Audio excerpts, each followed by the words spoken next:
La Morra, talking about La Morra make me happy, you know. Anytime I say happy, the first time I was here for Fest, I was position number 10, and I was psychodramatically repeating, I'm happy, I'm happy, I'm happy, I'm happy.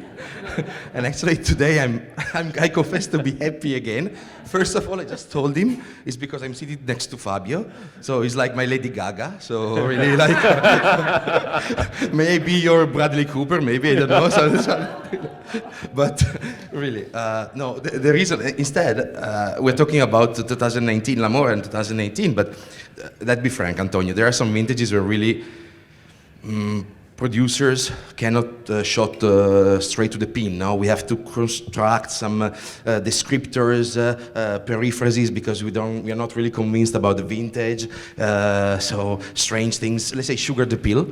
Instead, this is not the case in 19, in my opinion, and I bet that if you ask all of us, everybody will say 19, it's an amazing vintage. Within its shades of tightness and austerity, let's say. But 19 is cool, and basically because it was the last vintage for sure of balance between seasons, temperatures, and rainfall. You know, in the last vintages, after 2020 spring, we have been suffering a lot of drought. Barolo area actually has always been very long-term, statistically very dry. But, and in fact, one of the most important infrastructure built in our area has been built by Pietro Dero's grandfather, which is the aqueduct in the 50s, 60s.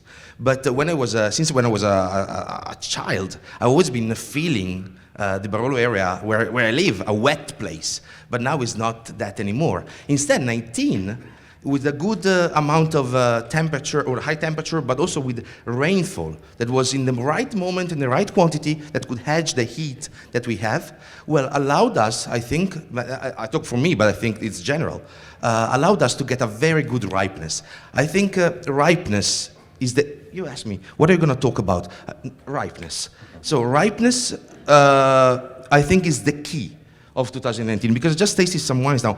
And, you know, great wines in the world, I think that really have this sense of inner depth, of fruit underneath the wine itself. I mean, when you talk about Soldera, for example, it's always been obsessed by having ripeness through the light, not through the heat. He wanted a vineyard to have light, because light is photosynthesis, is ripeness. You know, it's getting the ripeness, which is not a normal ripeness, it's just sugar.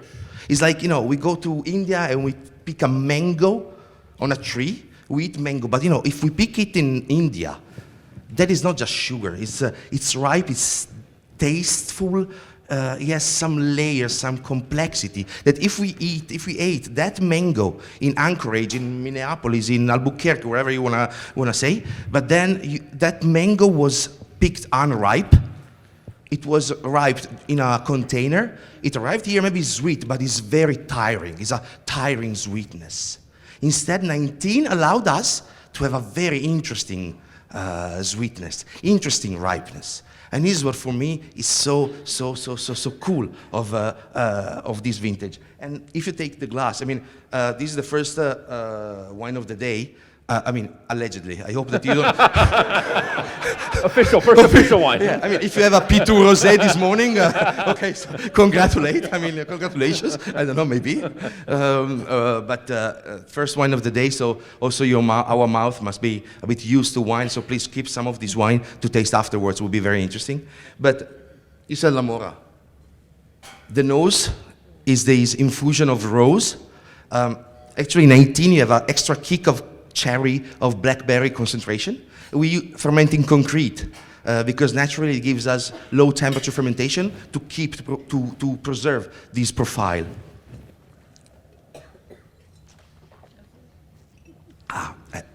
You see, the entrance, you have this smooth La Morra hug, no? But then what I'm really proud of this. Oh, this is what I want.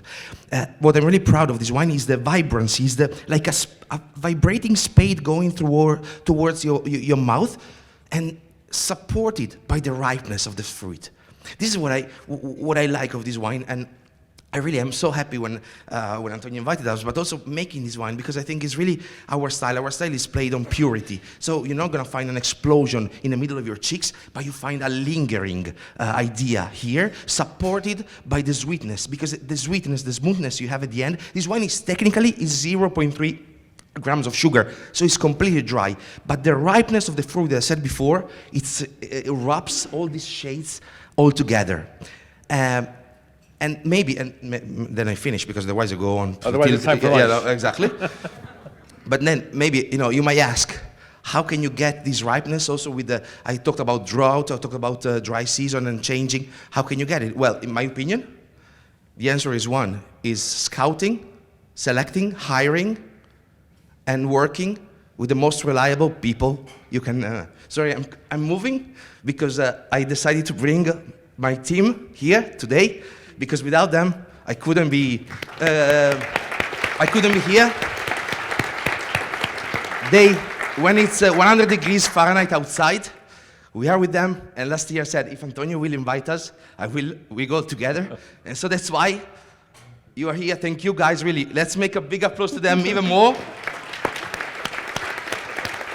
So, viva la festa, viva il Barolo and Barbaresco, of course. Look, I'm not forgetting you. And let's kick off. May this festa be the best ever. Let's go. All right.